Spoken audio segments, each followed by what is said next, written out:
The people of Israel, once again, were in trouble.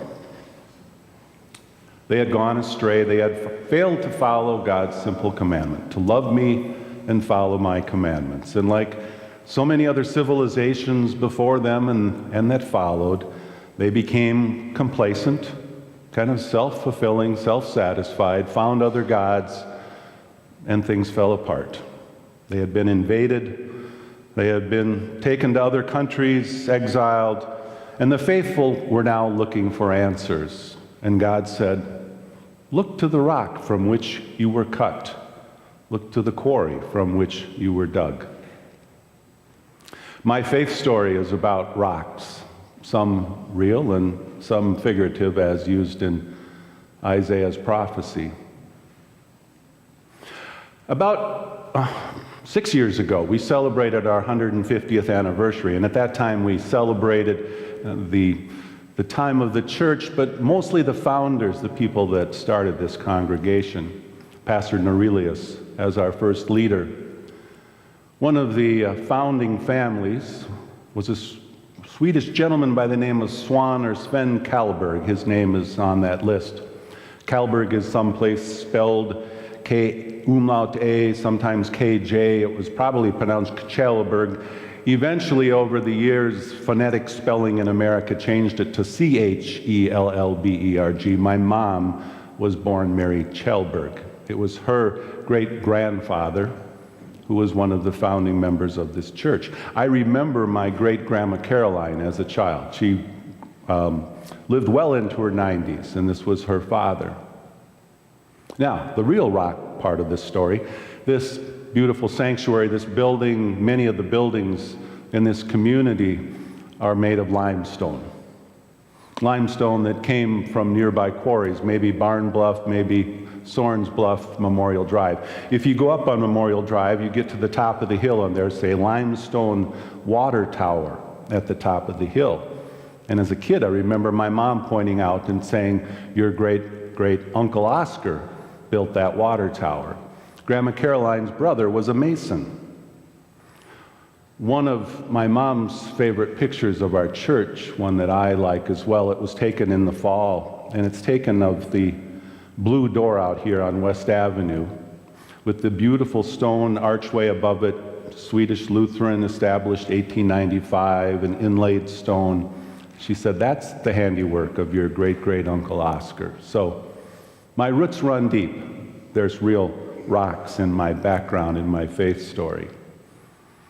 But obviously, in the prophet Isaiah's words, we're not talking about those kinds of rocks. We're talking about the people that brought us to where we are. In that case, talking about Father Abraham and Sarah, who were given promises by God, promises that he still held for the people of Israel if they would follow his directive. Well, for all of us, our faith stories, which we think of starting at baptism, actually start further back because of those people that brought us to that point. And for my brother Daryl and I, our two younger sisters, those people were our parents. My parents belonged to First Lutheran way back then, 6 decades ago, but they raised us in the church, and they were very, very active in the church, as many of you know. My father served on every committee that existed, building committee, call committees. He was the superintendent of the Sunday school for many years, and my mom taught Sunday school for 39 years. The last 37 with Marge Gustafson as her partner, they taught the 4-year-olds, kind of the first major class of school for young children. And that was just part of our growing up, being part of those priorities. I remember Sunday mornings especially because you'd wake up and the instant sense was your smell. You could smell Sunday dinner cooking. It wasn't breakfast, it was dinner, because Mom would be up before anyone. Sometimes this would start on Saturday night. She'd be working with her lesson plan or cutting out the craft that Marge Gustafson would put together the next morning.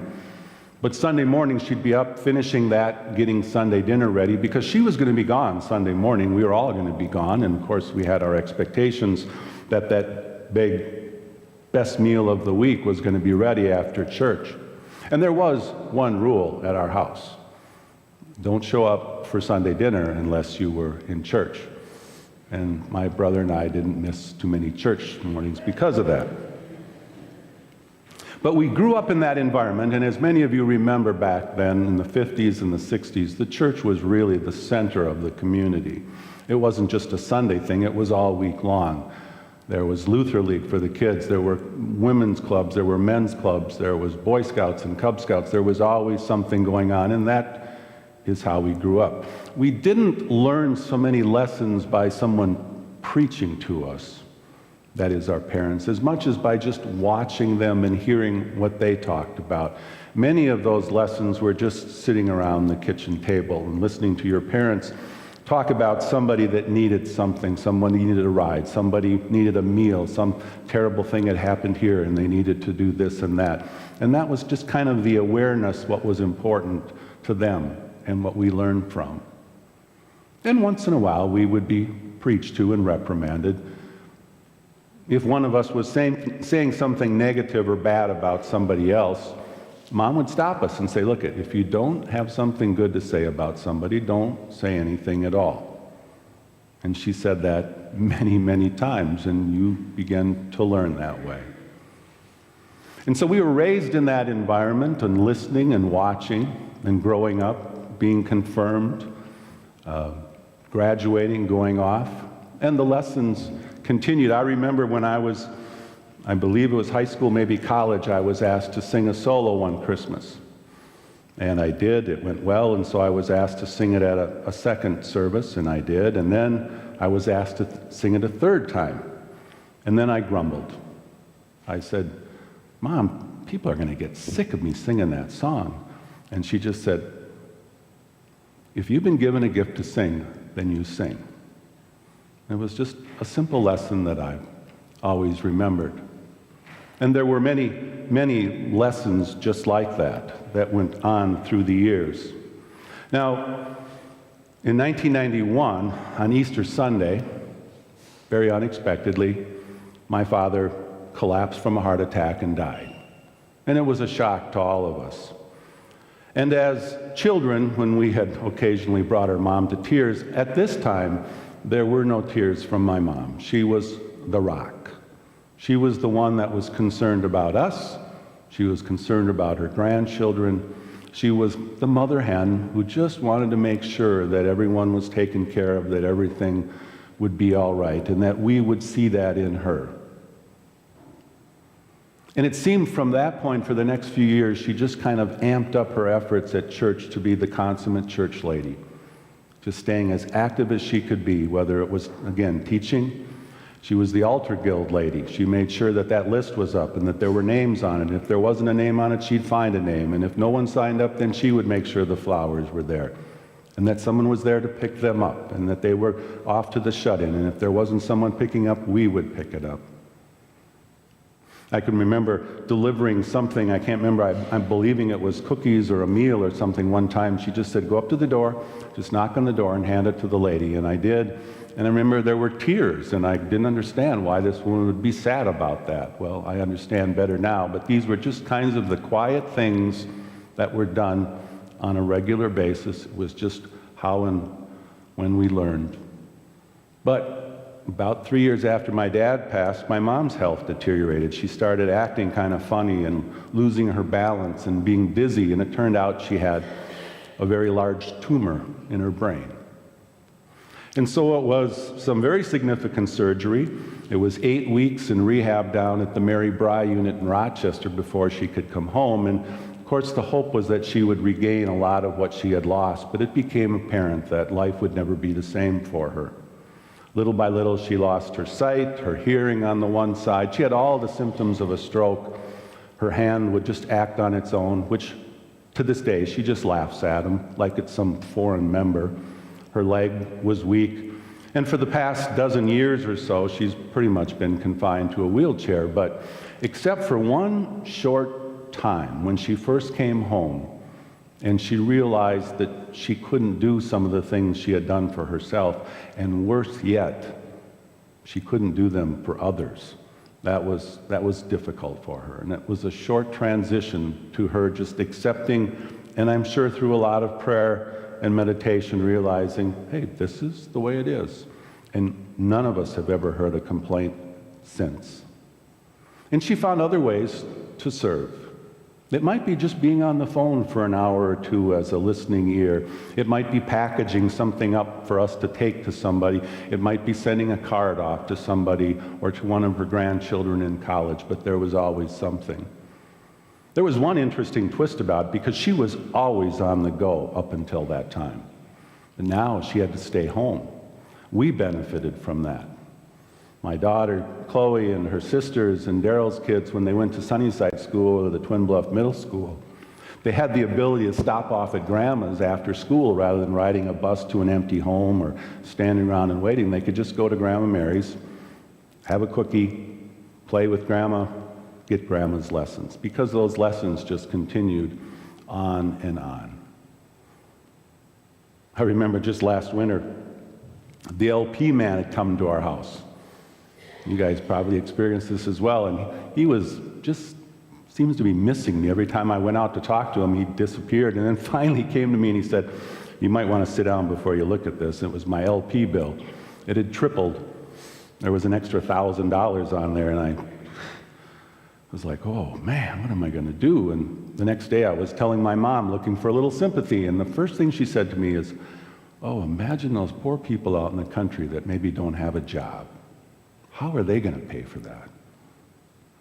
Once again, I was humbled by my mother and redirected to where my concerns should be. One of my most poignant memories of lessons that Mom taught us was at Thanksgiving just a few years ago. It was a real special Thanksgiving because all four of her kids, all of the in-laws, and all of her grandchildren happened to be home for Thanksgiving. And it's become kind of a tradition at our house at Thanksgiving or wherever the Mark family is gathered, that we all stand in a big circle and hold hands, and we say what we're thankful for. And when we first started doing this, there were, of course, some, rolling eyes, and can't we just eat, and the kids are squirrely and everything else. But we're standing in a circle and we start going. Sometimes it goes more quickly than other times. Sometimes people have trouble thinking of something to say when it's their turn, and it's, well, I'm thankful for Thanksgiving, I'm thankful for football, I'm thankful for the turkey, I'm thankful for Grandma Mary's stuffing, I'm thankful for family. And it got around to my mom, and she just bowed her head and she said, I am thankful for my Lord and Savior, Jesus Christ. And I must say, with the pause that there was, the silence, my first thought was, Mom, that was just a little heavy for the moment. And then instantly it dawned on me that no, she was just being sincere, speaking from the heart about what she was really thankful for. And again, we all were getting that lesson. When my mom became ill and incapacitated, I had a little concern for my church because she had done so much, and who was going to take her place? Who was going to take care of these flowers and all these arrangements and stuff? Many of you know there was hardly a beat missed. Instantly there was a Joan, a Jean, an Audrey, a Pat, a Nancy. There was somebody back there doing it, all taken care of. And as for those 4-year-olds, after 37 years of this nice lady meeting them, suddenly there was this 6.5-foot guy saying, welcome, come on in, and teaching them the songs. Those have been the blessings, as Bernadette talked about last week, the people that just continue to do the work of this church, the work that God has asked of us to do. And it goes on all the time, 7 days a week here at First Lutheran. And when somebody can't do it, there's somebody else. I've been here a long time. I've seen a lot of pastors come and go, a lot of leaders, some short, some long. But the church, this congregation, continues to motor on. Last Friday, I attended the funeral for Dale Weberg. When I learned from Mom that Dale had passed, we had been out of town taking our youngest off to college. Aside from just the shock and the sorrow, I just had this regret that I didn't get to say thank you to Dale. and I will pass it on to Mary. But, for so long, just without any real accolades or recognition, they just carried on the work of God in taking meals to people that were less fortunate.